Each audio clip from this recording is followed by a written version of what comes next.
자, 이제 오늘 저희가 하나님의 전신갑주 6번째인데 전신갑주로는 요게 이제 마지막이 됩니다. 한번 복습해 볼까요? 첫 번째가 뭐였죠?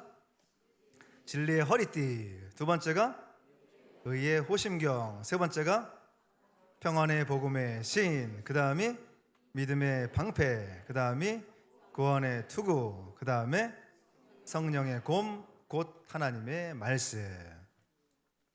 한 가지 비밀한 거 하나 알려드리면 모든 이 영적인 무기가 예수님과 관련되어 있습니다. 진리도 예수님과, 그 다음 뭐죠? 의의 호심경도, 의도 예수님과, 세 번째 복음도 예수님과, 네 번째 믿음도 예수님과, 다섯 번째 구원도 예수님과, 그리고 말씀도 예수님과, 모두 예수님과 관련되어 있습니다. 예수님 떠나서는 도저히 생각할 수 없는 무기라는 것이죠. 자, 그러면 성령의 검으로 하나님 말씀이 어떤 것일까요? 두 가지로 말씀 나누겠습니다. 첫 번째는 죄의 실체를 드러내는 수술 도구입니다. 너무 좋더라고요. 죄의 실체를 드러내는 수술 도구라는 거예요. 말씀이요, 한 사람의 그 영혼을 막 찌르면서 그 사람의 죄악된 것을 다 드러내는 거예요. 감추고 있었던 거, 숨기고 싶었던 것들을 다 드러내고 후벼 파기 시작하는 거예요. 좀 아프기도 합니다. 말씀 들으면 좀 아파요. 찔리게 되니까 그래요. 근데 찔리는 게 좋은 거예요. 찔림을 통해서 죄를 자각하기 시작하거든요. 자, 오늘 17절입니다. 같이 읽어보겠습니다. 구원의 투구와 성령의 검, 곧 하나님의 말씀을 가지라. 아멘. 자, 여기서 이제 성령의 검이라고 하는데 이 성령의 검은 공격도 가능하고 방어도 가능한 거예요. 두 가지가 다 가능합니다. 이 검이 헬라어로 마카이라 이런 뜻인데 이게 어떤 검이냐면 로마 군인들이 적과 싸울 때 사용하던 검인데 우리가 생각하는 그 검이 아닙니다. 길이가 60cm밖에 안 돼요. 그리고 폭이 5cm입니다. 굉장히 짧은 칼이거든요.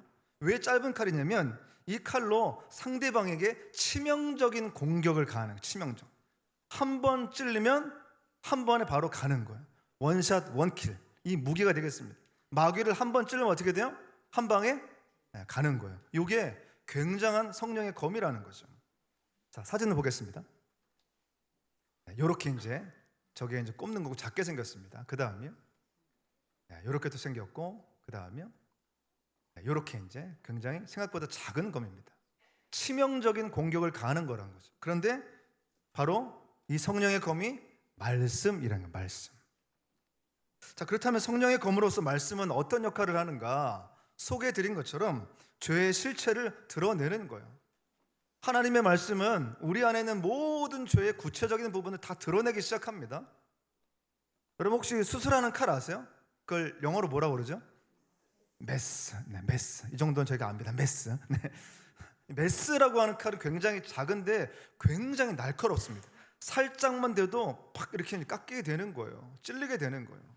그런 것처럼 하나님의 말씀이 성령의 검으로서 살짝만 돼도 다 찌르고 그리고 그 부분들을 도려내게 된다는 거죠. 우리의 마음과 영혼 속에 있는 모든 죄의 실체를 다 드러내게 된다는 거예요. 이게 성령의 검이라는 것이죠. 자, 그런데 질문해 볼게요. 요거 잘 되시나요? 안 되시나요? 잘 찔리세요? 목사님 요즘에 잘 찔리는 것 같아요. 그가 찔리면 우리 허물 때문에 잘 찔리는 것 같습니다. 근데 이게 생각보다 안 찔리는 분들이 많아요. 찔려야 되는데 잘 안 들어갑니다, 칼이. 왜 그런가 생각해 보니까 자기 합리화란 방어 장치 때문에 그래요. 자기 합리화. 여러분 자기 합리화에 잡히면 생각과 의도가 어떻게 해요? 이게 찔림이 잘 되지가 않는다는 거예요. 근데 사람들은 굉장한 자기 합리화가 있습니다. 그럼 예를 들어 볼까요? 첫 번째는 뭐냐면 합리적인 변명이라는 거예요. 이런 거죠. 아니 사람이 다 그럴 수 있는 거지. 나도 연약한 인간이잖아. 여기에 대부분 넘어갑니다. 사람이 그럴 수 있지. 우리 다 연약하잖아. 연약하다고 하면서 계속 합리화하는 거예요. 그래서 이게 찌를수록 변명만 계속 나오는 거예요. 엄청난 합리화가 나오는 거죠. 두 번째는 뭐냐면 강력한 반론을 제기하는 거예요. 이런 겁니다. 왜 나만 가지고 그래? 다 그런데. 왜 나만 가지고 그래? 나만 잘못한 거야? 다 그런 거 아니야? 좀 설득이 됩니다, 저희가. 나만 그런 거야? 나만 이렇게 살아? 나만 죄죠? 이러면서 그 안에 자꾸 강력하게 반론을 하는 거예요. 소극적인 변론이 아니라 강력한 반론을 하게 되는 것이죠. 이게 찌를수록 반론이 일어나니까 쉽지가 않은 거예요. 그래서 다른 거 가지고는 안 된다는 거예요. 도대체 이 하나님의 말씀, 이 성령의 검으로만 되는 게 있다는 것이죠. 그래서 오늘 히브리서 4장 12절입니다. 같이 읽어보겠습니다. 하나님의 말씀은 살아있고 활력이 있어 좌우의 날선 어떤 건보다도 예리하여 혼과 영과 및 관절과 골수를 찔러 쪼개기까지 하며 또 마음의 생각과 뜻을 판단하나니. 아멘. 하나님의 말씀은 좌우의 날선 어떤 것보다도 예리하다는 거예요. 그래서 혼과 영과 및 관절과 골수를 찔러 쪼개기까지 한다는 거예요. 찔러 쪼갠다는 말이 중요합니다.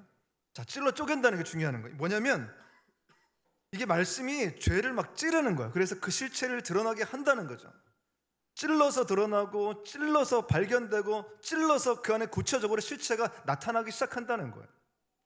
그래서 우리 영혼에 있는, 우리의 마음에 있는 죄들이 하나하나 낱낱이 드러나기 시작해요. 어디까지 드러날까요? 혼과 영과 및 관절과 골수. 여러분 혹시 혼과 영을 보신 적 있나요? 최근에 관절과 골수를 보신 적 있습니까? 그런 분들은 병원 가셔야 됩니다. 그거 안 보이는 거예요. 안 보이는 거예요. 그런 건 안 보이는 건데 무슨 말이냐면 우리가 보이지 않는 부분의 모든 것들을 드러낸다는 거예요. 이런 거죠. 우리가 숨겨놓았던 죄, 이게 드러나기 시작해요. 우리가 인식하지 못했던 죄 있잖아요. 그런 것들이 하나둘씩 드러나기 시작한다는 거예요. 그래서 이게 어떻게 되냐면 나중에는 부끄러워지기 시작해요. 나 너무 부끄러운데? 나 너무 창피한데? 내 인생 너무 불쌍해. 이런 마음이 들기 시작하는 거예요. 제가 예수님 믿을 때 그런 마음들이 찾아오더라고요. 제 안에 있는 죄라고 생각하지 못했던 것들이 죄로 느껴지기 시작해요. 그리고 너무 슬픈 거예요. 나 이렇게 살고 싶지 않은데 이것도 죄였구나 깨닫게 되는 것이죠. 그래서 사도행전 2장에 보면 이 말씀에 찔린다는 게 뭔지를 설명해 주고 있거든요. 베드로가 이제 성령이 충만해서 말씀을 전하기 시작합니다. 성령의 검, 이 하나님의 말씀을 전하기 시작해요. 그런데 놀라운 일이 벌어지기 시작합니다. 자, 오늘 사도행전 2장 37절입니다. 같이 읽어보겠습니다. 그들이 이 말을 듣고 마음에 찔려 베드로와 다른 사도들에게 물어 이르되 형제들아 우리가 어찌할꼬 하거늘. 아멘. 첫 번째 반응이 뭐냐면 마음에 찔려라는 거예요. 어떤 일이 벌어진 거죠? 베드로가 말씀을 선포했는데 그 사람들의 마음에 찔림이 일어나게 된 거예요. 이 말씀이 성령의 검으로 사람들을 막 찌르기 시작합니다. 너 한 주 동안 어떻게 살았어? 너 주님 없이 어떤 말과 행동을 했어? 계속 찌르기 시작하는 거예요. 찌르면서 감춰져 있던 죄들이 드러나요. 포장했던 그 죄들이 드러나기 시작하면 하나하나 낱낱이 드러나기 시작하는 거예요. 두 번째는 뭐냐면 우리가 어찌할꼬라는 반응을 하기 시작한다는 거예요. 여러분 이 말씀은 찔림에서 끝나지 않습니다. 그 다음에 어찌할꼬라는 반응까지 이어지게 되는 거예요. 어찌할꼬가 뭐냐면 이런 거예요. 우리가 그럼 어떻게 해야 달라질 수 있습니까? 그럼 우리가 어떻게 해야 새로워질 수 있습니까? 저도 새로워지고 싶어요. 저도 달라지고 싶어요. 어떻게 해야 됩니까? 라고 하는 구체적인 삶의 문제까지 건드리기 시작해요. 구체적인 삶의 현장까지 건드리기 시작한다는 거예요. 그래서 여러분 말씀의 은혜를 받았다는 건 뭐냐면 우리의 말씀이 현장에 찔림을 받기 시작해요. 내가 살아가던 그 모든 환경들이 찔림을 받기 시작하고 생각나기 시작하는 거예요. 오늘 설교를 들으시면서 만약 그게 생각이 나시면 그게 기도의 제목이 되는 거예요. 그게 마음에 찔림이 되면 기도의 제목이 되는 거죠. 내가 그 말 하지 말걸, 그 행동 하지 말걸. 이런 게 찔림이 되면 그게 회개의 제목이 되는 것이죠. 그때 사람들은 마음속에 탄식이 일어나기 시작해요. 탄식. 내가 어찌할꼬? 나 어떻게 하면 돼? 나 이렇게 안 살고 싶은데, 나 새로워지고 싶은데 어떻게 하면 돼? 이런 탄식이 올라오게 되는 겁니다. 여러분 그런 의미에서 죄가 드러나는 게 축복인 줄로 믿습니다. 죄가 드러나는 게 축복인 거예요. 여러분 죄 갖고 있으면 좀 힘들지 않으세요? 아닌가요? 죄 갖고 있으면 힘들지 않습니까? 죄가 드러나는 게 축복인 거예요. 나 스스로 죄를 감췄던 거 있잖아요. 나 이거 잘 감췄다고 생각하는 거. 야 이거 내가 잘 속였네. 근데 그 속인 게 계속 가지고 있는 거예요. 괴롭히는 거예요. 그럼 그게 말씀을 듣고 찔림을 받아서 드러나는 게 축복인 줄로 믿습니다. 내가 잘못한 게 드러나야 이제 그 행동을 멈추게 돼요. 잘못한 게 드러나야 그 행동을 안 하기 시작하는 거거든요. 드러나는 게 축복이라는 거죠. 또 나 스스로 죄라고 인식하지 못했던 게 있어요. 근데 계속 말씀을 듣고 기도를 하다 보니까 이게 죄였네. 난 죄라고 생각을 못했는데 죄라고 여겨지는 것들이 점점 떠오르게 돼요. 왜냐하면 이 성령에 민감해지게 되거든요. 죄에 민감해지게 되거든요. 우리가 성령 충만하고 은혜 받았다는 건 뭐냐면 전에는 죄로 여기지 않던 것들이 민감하게 죄로 느껴지기 시작해요. 이거 죄인 거구나. 그러면서 그게 드러나기 시작하고 고치기 시작한다는 거예요. 한번 예를 들어볼까요? 이전 교회에 이제 한 남자 성도님을 만난 적이 있는데 이분이 이제 신앙생활에 전혀 관심이 없는 분이세요. 근데 이분의 고등학생 아들이 하나 있는데 이 아들이 굉장히 참 언당하기 시작하는 거예요. 그러더니 학교 폭력에 연루됐습니다. 그래서 이제 학교에서 이 퇴학당하기 일보 직전이 된 거예요. 이 남자분은 사실은 엘리트, 굉장히 거의 임원급 되는 분이시거든. 대기업에 잘 나가는 분이시죠. 근데 뭐가 하나가 안 되냐면 이 아들 문제만큼은 어떻게 할 수가 없는 거예요. 너무 고민이 되는데 해결 방법이 없는 거예요. 그때 아내가 먼저 교회를 다니기 시작했습니다. 그리고 교회 다닌 다음에 많이 위로를 받는 거예요. 그러면서 이 남편분이 마음이 흔들리기 시작해요. 교회를 한 번도 생각해 본 적이 없는데 그럼 한번 교회를 한번 나가볼까? 이 마음을 갖기 시작하는 거예요. 그리고 이제 예배를 드리게 됐습니다. 예배를 드리면서 이분 인생에 처음으로 마음에 찔림이 오기 시작했어요. 그 찔림이 뭔지 아세요? 이런 겁니다.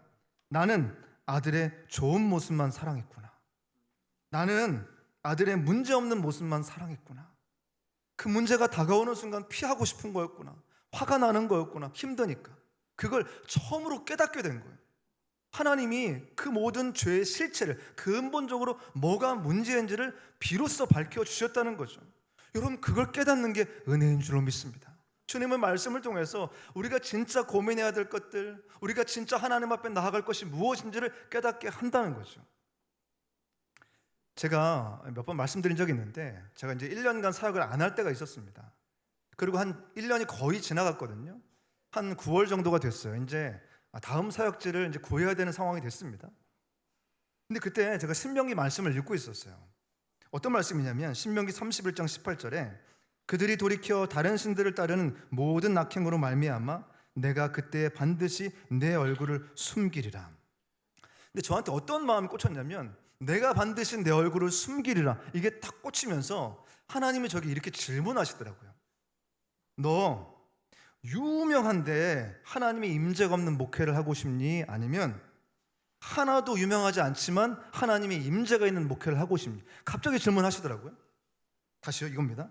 너 유명한데 하나님의 임재가 하나도 느껴지지 않는 목회를 하고 싶니? 아니면 하나도 유명하지 않지만 하나님의 임재가 강력한 목회를 하고 싶니? 질문하시는 거예요. 당연히 답은 뭡니까? 하나님의 임재가 느껴지는 목회를 하는 거죠. 근데 제 눈에서 눈물이 나더라고요. 제 안에 저도 모르는 씨름이 있었던 것 같아요. 눈물이 나더라고요. 그 아내한테 제가 전화해서 얘기를 해줬어요. 그랬더니 말이 없는 거예요. 알고 보니 같이 울고 있는 거예요. 그때가 제가 이제 사역을 1년간 멈추고 사역지를 구하고 있었잖아요. 그리고 하나님 앞에 결단을 해서 하나님의 임재가 있는 목회를 제가 하겠습니다. 그리고 그 다음날 전화가 한 통 왔습니다. 재밌죠? 전화가 왔습니다. 전화가 와서 혹시 함께 사역할 생각이 있냐? 그게 분당 우리 교회였습니다. 하나님이 하시는 일을, 제가 거기 갔다는 게 중요한 게 아니고 어디 갔다는 게 중요한 게 아니라 이 질문 속에서 제 안에 있는 죄의 실체를 드러나게 하신 거예요. 제 안에 꿈틀대고 있고 제가 욕망하는 게 뭔지, 제가 생각하는 게 뭔지를 하나님이 하나하나 실체를 드러나게 하시는 거예요. 그럼 오늘 말씀을 들으면서 주님이 생각나게 하신 게 뭐가 있나요? 오늘 말씀을 들으면서 내가 이거 진짜 그렇구나, 이런 마음을 가졌구나 생각나게 하신 거, 이게 기도의 제목인 줄로 믿습니다. 하나님 앞에 기도하면서 우리의 모든 죄의 실체가 드러나고 이게 정리되는 시간이 되기를 바랍니다. 두 번째, 성령의 검으로서 하나님 말씀 어떤 것일까요? 두 번째, 마귀의 유혹과 시험을 이기는 승리의 도구가 된다는 거예요. 첫 번째는 죄의 실체를 드러내는 수술 도구라면, 두 번째는 마귀의 유혹과 시험을 이기는 승리의 도구가 된다는 거예요. 이게 하나님 말씀이라는 거죠. 여러분, 지금 우리는 영적인 싸움을 하고 있습니다. 이 싸움의 대상은 사람이 아닙니다. 싸움의 대상은 사람이 아닙니다. 싸움의 대상은 사람이 아닙니다. 제가 강조하고 있습니다. 사람과 싸우면 안 된다는 거예요. 그럼 누구와 싸워야 돼요? 악한 존재와 싸워야 한다는 거예요. 그걸 부추기고 조장하는 악한 세력과 싸우는 싸움이라는 거예요. 그렇기 때문에 그냥 무기 가지고는 안 돼요. 유일한 공격 무기인 이 하나님의 말씀을 갖는 게 중요하다는 거죠. 자, 그러면 승리 도구로서 이 하나님 말씀 어떻게 사용해야 될까요? 첫 번째는 마귀에게 말씀을 선포해야 합니다. 이 말씀을 선포하는 게 중요한 거예요. 그래서 말씀 가지고 선포하는 훈련을 했으면 좋겠습니다. 내 영혼아, 내가 어찌하여 낙심한 불안해하는가? 넌 하나님께 소망을 두라. 이렇게 선포하는 게 필요하다는 거예요. 자, 오늘 야고보서 4장 7절입니다. 같이 읽어보겠습니다. 그런즉 너희는 하나님께 복종할지어다. 마귀를 대적하라. 그리하면 너희를 피하리라. 아멘. 마귀를 대적하라. 이게 원어적으로 마귀의 말을 거역해라, 마귀의 말을 반대하라, 이렇게 말하는 거예요. 이게 어떻게 가능할까요? 우리도 거역하고 싶죠. 우리도 그거 안 듣고 싶거든요. 이게 어떻게 가능하냐면 그 앞부분에 보니까 그런즉 너희는 하나님께 복종할지어다. 이게 무슨 말이냐면 너희는 먼저 그 하나님의 말씀에 순종하라는 거예요. 그 말씀을 먼저 따르라는 거예요. 그러면 마귀를 대적할 수 있다는 거예요. 물리칠 수 있다는 것이죠. 오늘 마귀를 대적하는 방법 복잡하지 않습니다. 이 하나님의 말씀을 가지고 선포하는 거예요. 이 하나님 말씀 가지고 선언하는 이 시간이 필요하다는 거죠. 자, 그런데 이걸 보여주신 분이 누구냐면 바로 예수님. 예수님이 이걸 직접 보여주셨습니다. 누가복음 4장에 보니까 예수님께서 마귀에게 시험을 받으시더라 말합니다. 여러분, 예수님도 마귀에게 시험을 받으셨대요. 우리도 시험을 받을 수 있다는 겁니다. 마귀가 시험하는 거 이상한 거 아니에요? 수시로 막 시험하고 넘어뜨릴 수 있다는 거예요. 자, 그때 마귀가 세 가지로 시험합니다. 들어보십시오. 첫 번째 뭐냐면 먹고 사는 문제에 대한 시험을 해요. 너 먹고 사는 문제 있잖아. 그거 어떻게 할 거야 그거. 두 번째는 세상의 영광에 대한 시험을 합니다. 너 최고가 돼야지, 1등이 돼야지, 다른 사람 밀리면 안 되는 거 아니야? 이거 시험하는 거야. 세 번째는 자신의 정체성에 대한 시험을 하는 거야. 너 도대체 정체성이 뭐야? 너의 삶의 목적이 뭐야? 너의 존재 이유가 뭐야? 이거 질문하라는 거예요. 근데 이게 알고 보니까 예수님만이 아니라 우리 모두가 만나는 시험을 대표하고 있는 거예요. 여러분, 먹고 사는 문제 어떠세요? 쉽지가 않습니다. 쉽지가 않아요. 먹고 사는 문제 쉽지가 않습니다. 이게 막 돈을 벌고 사업이 유지가 되고 이런다는 게 쉽지가 않다는 거예요. 여러분, 또 세상의 영광에 대한 유혹들은 너무너무 많아요. 다른 사람 보면은 이게 뭐 교회 안 다니는데 훨씬 더 잘 사는 것 같아요. 그런 모습들 보면은 이게 막 쉽지가 않은 거예요. 우리 안에 정체성, 난 도대체 나는 어떤 목적으로 사는 거야? 존재 이유가 뭐야? 계속 흔들리게 된다는 거죠. 그때 예수님이 어떻게 하셨죠? 말씀으로 이겨내셨다는 거예요. 오직 말씀으로 승리하셨다는 거죠. 첫 번째, 예수님이 먹고 사는 문제에 대해서 말씀을 선포하세요. 사람이 떡으로만 사는 것이 아니라 하나님의 입으로 나오는 모든 말씀으로 사는 것이라. 이거 말씀을 통해 살아가는 방법이 있는 거예요. 말씀의 원리로 먹고 사는 방법이 있다는 겁니다. 두 번째, 예수님은 세상의 영광에 대해서 말씀을 선포하셨어요. 주 너의 하나님을 경배하고 다만 그를 섬겨라. 우리의 경배의 대상, 섬김의 대상은 하나님밖에 없다는 거죠. 세 번째, 자신의 정체성에 대해서 말씀을 선포하세요. 주 너의 하나님을 시험하지 말라. 하나님을 시험하지 말라는 거예요. 나는 하나님의 자녀고 택함 받은 사람이라는 거죠. 여러분, 예수님이 뭘로 이기셨다고요? 말씀으로 승리하셨다는 겁니다. 그럼 뭐 하셔야 될까요? 말씀을 읽으셔야 됩니다. 말씀을 들으셔야 됩니다. 말씀을 묵상하셔야 됩니다. 하루 분 날마다 성경 읽기 잘하고 계시죠? 우리가 특세 끝난 다음에 가장 기본적으로는 이 말씀을 놓으면 안 된다는 거예요. 계속해서 이 싸움 가운데 말씀을 붙잡고 승리해야 된다는 거죠. 근데 제가 이 누가복음 4장을 보니까 재밌는 게 있더라고요. 누가복음 4장 13절에 보니까 이렇게 말합니다. 마귀가 모든 시험을 다한 후에 얼마 동안 떠나니라. 무슨 말이야?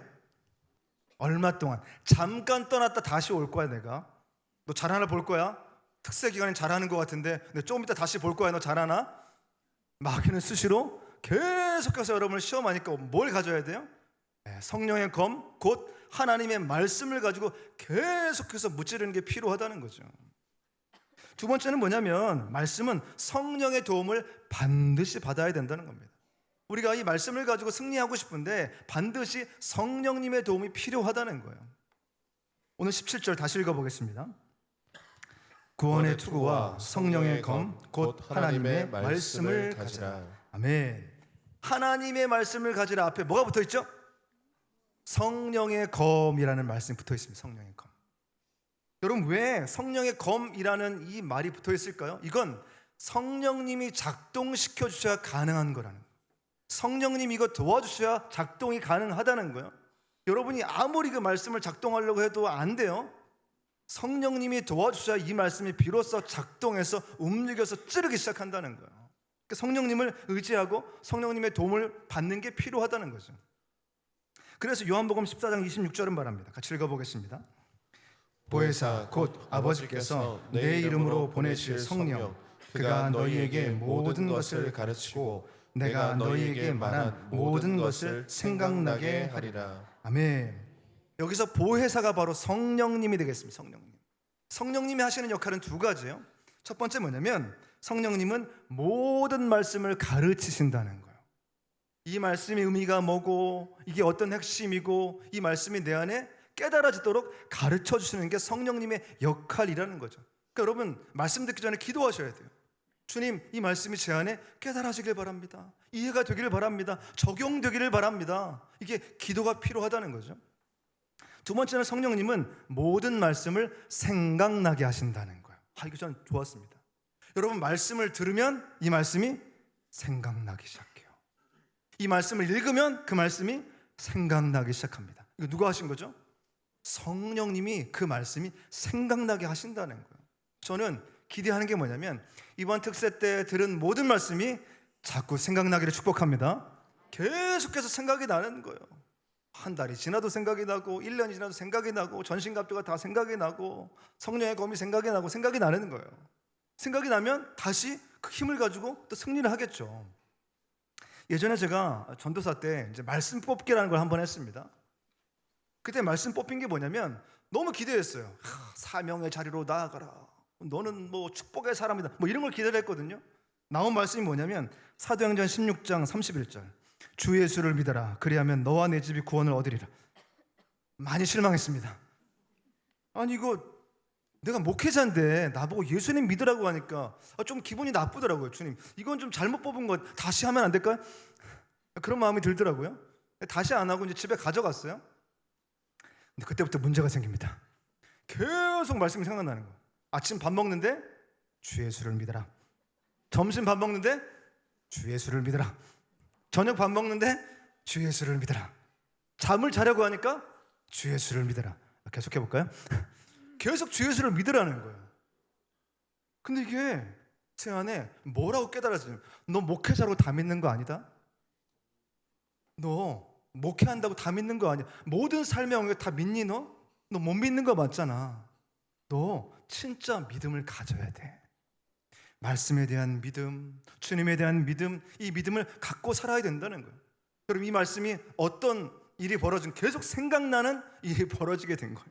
여러분, 이건 좋은 겁니다. 고민 생각나면 안 좋아요? 걱정이 생각나면 안 좋은데 말씀 생각나는 건 좋은 거예요. 좋은 거예요.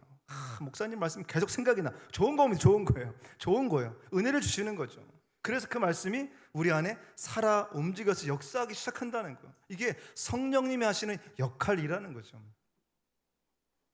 시편 23편 1절에 보면 잘 하시는 말씀이 있어요. 여호와는 나의 목자시니 내게 부족함이 없으리로다. 저는 이 말씀을 예수님 처음 믿었을 때는 솔직히 말해서 이해가 잘 되지 않았습니다. 여호와는 나의 목자시니 내게 부족함이 있으리로다. 이렇게 됐어요. 저는 살아보니까 부족함이 있던데요. 예수님 믿어도 부족함 있지 않으시나요?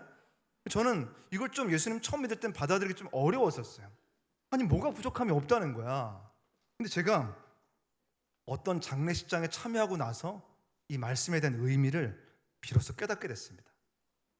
어떤 청년 아버님의 장례식이었는데요. 이 청년 아버님이니까 나이가 50대 초반이세요. 이분이 암 투병을 하시다가 세상을 떠나게 됐습니다. 근데 이분이 살아생전에 가장 가장 좋아하고 가장 붙들었던 말씀이 시편 23편 1절이었어요. 여호와는 나의 목자시니 내게 부족함이 없으리로다. 근데 지금 암투병하시잖아요. 생명이 위중하잖아요. 근데 뭐가 부족함이 없다는 거예요? 이해가 안 되잖아요. 근데 이 아버지가 딸에게 이렇게 말해줬다는 거예요. 들어보십시오. 아빠의 인생은 하나님 때문에 부족함이 없는 인생이었어.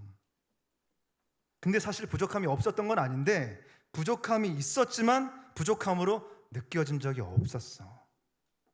이게 마음에 너무 은혜가 되더라고요. 그렇구나. 부족함이 없는 게 아니라 있었지만 부족함이 느껴지지 않는 거구나. 여호와가 목자가 되는 인생은 그런 거구나. 여호와가 목자가 된다는 건 부족함이 사라지는 게 아닙니다. 여호와가 목자가 되는 건 모두가 성공하는 게 아니에요. 1등하는 게 아니에요. 우리 중고등부 학생들, 여호와가 목자가 돼도 죄송하지만 힘든 게 있을 수 있어요. 모두 여러분 1등할 수는 없어요. 마음속으로는 축복하고 싶습니다. 그런데 여호와가 목자가 되시면 부족함이 부족함으로 느껴지지 않는 줄로 믿습니다. 여러분 이걸 가지고 승리할 때 학교 생활이 달라지게 된다는 거예요. 그렇구나. 왜 내 인생에 여호와가 목자가 돼야 되는지, 왜 내 삶에 목자가 되어, 주님이 목자가 되어야 돼. 다른 게 목자가 되면 안 돼요. 성적이 목자가 되면 안 됩니다. 친구가 목자가 되면 반드시 실망하게 된다는 거예요. 근데 여호와가 목자가 되면 부족함이 부족함으로 느껴지지 않는 인생이 될 줄로 믿습니다. 이게 하나님의 어마어마한 약속이더라고요. 그게 성령님이 깨닫게 해주시더라고요. 여러분 이번 장례식장 갔더니 거기에 성경책에 딱 펴져 있었습니다. 어디가 펴져 있었을까요? 시편 23편 1절이었습니다. 마지막까지 진짜 제 마음에 울림이 되더라고요. 그렇구나. 성령 하나님이 이 말씀의 의미를 깨닫게 해주시니까 그래서 부족함이 없이 살아가는 거구나. 말씀 마무리하려고 합니다. 마귀는 지금도 우리를 유혹하고 시험하고 있습니다. 여러분 이거 이길 방법 없어요. 여러분이 아무리 노력해도 이길 수가 없습니다. 그때 뭘 취해야 돼요? 하나님의 전신갑주를 취하시기 바랍니다. 그 중에 가장 강력한 무기인 하나님의 말씀을 취하시기 바랍니다. 여러분 이거 끝까지 붙잡으세요. 언제까지 붙잡아야 되냐면 잠깐 붙잡았다 놓으면 안 돼요. 여러분 전쟁하다가 힘들었다고 놔버려야지. 이건 안 되잖아요. 끝까지 이길 때까지 계속 붙잡아야 돼요. 때로는 낙심이 찾아올 수도 있어요. 때로는 좌절이 찾아올 수도 있지만 끝까지 이 말씀을 붙드시길 바랍니다. 하나님이 약속하신 그 시간에 반드시 말씀으로 일하실 줄로 믿습니다. 그 하나님 믿음으로 살아가시는 모든 성도님들이 되시기 바랍니다. 그리고 우리 중고등부 친구들이 되시기를 바랍니다.